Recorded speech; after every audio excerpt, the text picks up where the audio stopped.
যতে মই যাওঁ তাতে আমাৰ আৰক্ষীত আবেদন কৰা লৰা ছোৱালী সকলে মোক সুধি থাকে যে দাদা মামা পুলিচৰ ফিজিক্যাল ইন্টাৰভিউ কেতিয়াৰ পৰা আৰম্ভ হ'ব আমি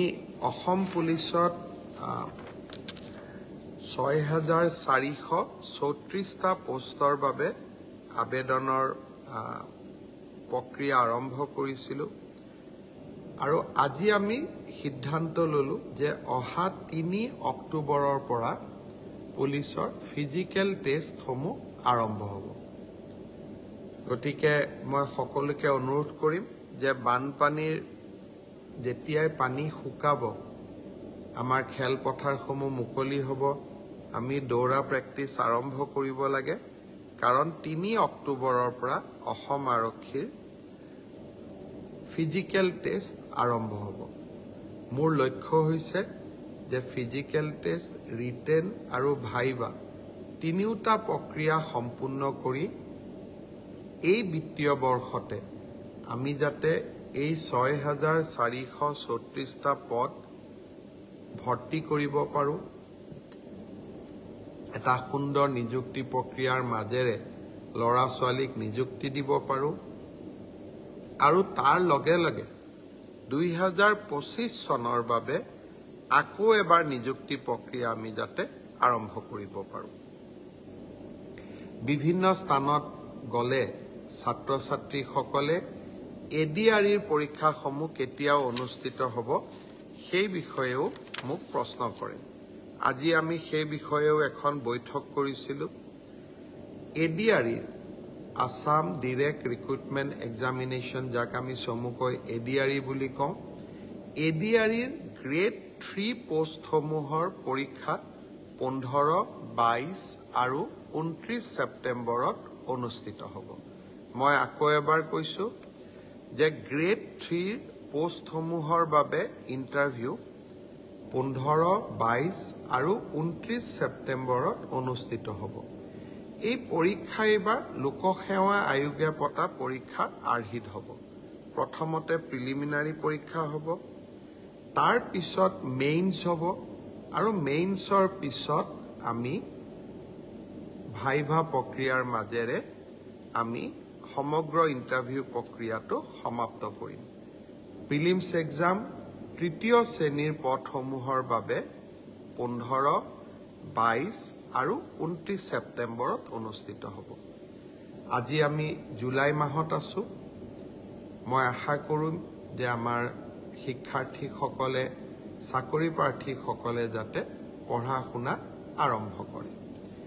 ঠিক সেই ধৰণে চতুৰ্থ শ্ৰেণীৰ বাবেও আমি একেটাই ব্যৱস্থা হাতত ল'ম প্ৰথমতে প্ৰিলিমছ তাৰ পিছত মেইনছ আৰু তাৰ পিছত ভাইভা ভচি গ্ৰেড 4 বা চতুৰ্থ শ্ৰেণীৰ পদৰো প্ৰিলিমছ 20 আৰু 27 অক্টোবৰত অনুষ্ঠিত হ'ব আমাৰ গ্ৰেড 3 প্ৰায় 7500 পোষ্ট আছে আৰু গ্ৰেড 4ত প্ৰায় 4500 বা আৰু অলপ 100-200 বেছি ইমানখিনি আমাৰ পোষ্ট খালি হৈ আছে এটা স্বচ্ছ নিযুক্তি প্ৰক্ৰিয়াৰ মাজেৰে আমি এই পদখিনি পূৰণ কৰিম এলিমেণ্টাৰী এডুকেশ্যন প্ৰাথমিক শিক্ষা বিভাগৰ শিক্ষকসকলৰ নিযুক্তিৰ প্ৰক্ৰিয়াও খুব সোনকালে আৰম্ভ হ'ব অৱশ্যে সেকেন্ডাৰী এডুকেশ্যনত আমাৰ অকণমান সময় লাগিব কাৰণ প্ৰথমবাৰৰ বাবে অসমত আমি গ্ৰেজুৱেট টিচাৰ মেথছ বুলি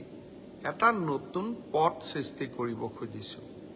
আমাৰ স্কুলবিলাকত হাইস্কুলবিলাকত ইমান দিনে গ্ৰেজুৱেট টিচাৰ সায়েন্স আছিলে মেথছৰ বাবে সুকিয়া শিক্ষক নাছিলে যোৱা কালি শিক্ষা বিভাগৰ লগত মই বহুত দেৰি বহিছিলো আৰু আমি এটা সিদ্ধান্ত লৈছো যে আমাৰ হাইস্কুল বিলাকত গ্ৰেজুৱেট টিচাৰ মেথছ বুলি এটা সুকিয়া পদ হ'ব লাগে যাতে গণিতৰ ওপৰত আমি একোজন শিক্ষক নিযুক্তি দিব পাৰো গণিতৰ শিক্ষক নোহোৱা বাবে আমাৰ স্কুলসমূহত শিক্ষা ব্যৱস্থাই ব্যৱস্থাত বহুত জটি পৰে শিক্ষা বিভাগে কেইবা হাজাৰো বিশেষকৈ প্ৰথম অৱস্থাত প্ৰায় 2000 গণিত শিক্ষকৰ পদ সৃষ্টি কৰিব লাগিব সেয়েহে মাধ্যমিক শিক্ষকৰ নিযুক্তি প্ৰক্ৰিয়াটো এমাহ বা দুমাহ পিছত আমি আৰম্ভ কৰিম সেই হলেও মোৰ লক্ষ্য যে এই গোটেই পোষ্টখিনি গ্ৰেড 3 7600 গ্ৰেড 4 5000 পুলিচত 6434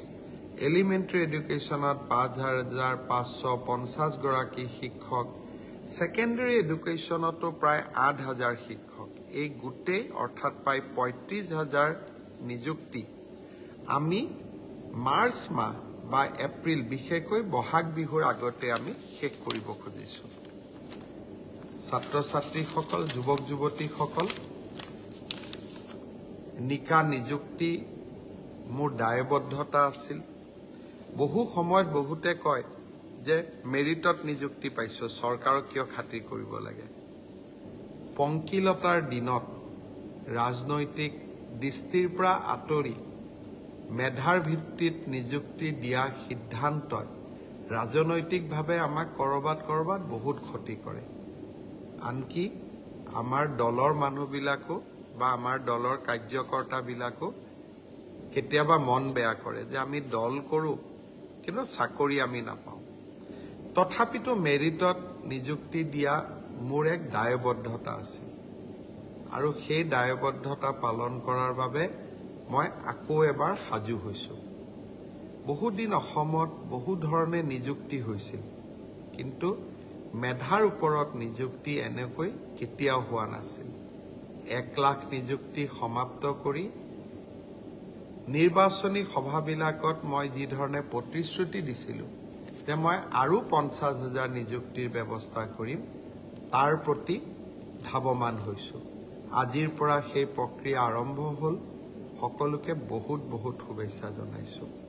ভালকৈ পঢ়িব লাগে আৰু দেউতা মাৰ লগতে সকলোৰে সুনাম বৃদ্ধি কৰিব লাগে ইমানতে মই সামৰণি মাৰিম যোৱাকালি পলাশবাৰীতো গৈছিলো বানপানীত ক্ষতিগ্ৰস্ত লোকৰ খবৰ লবৰ বাবে আজি গুৱাহাটীৰ বাহিৰত যোৱা হোৱা নাই কাৰণ অবিনাশৰ ঘৰত যাব পাৰি এইবাৰ আমাৰ ৰাজ্যখনত আমি মহাবিদ্যালয়সমূহত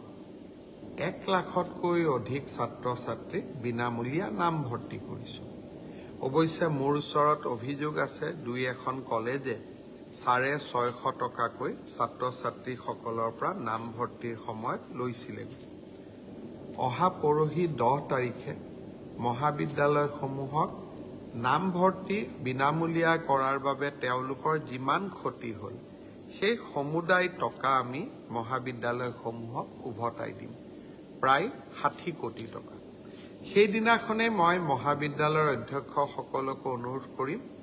যে আমি নামভৰ্তিৰ সময়ত 600 টকাকৈ লোৱাৰ যি অভিযোগ আছে সেই অভিযোগবিলাক যাতে মিছা বুলি প্ৰমাণ কৰি অসত্য বুলি প্ৰমাণ কৰি আমি ছাত্ৰ ছাত্ৰীসকলক সেই 600 টকাটো উভতাই দিওঁ বহুত ধন্যবাদ শুভৰাত্ৰি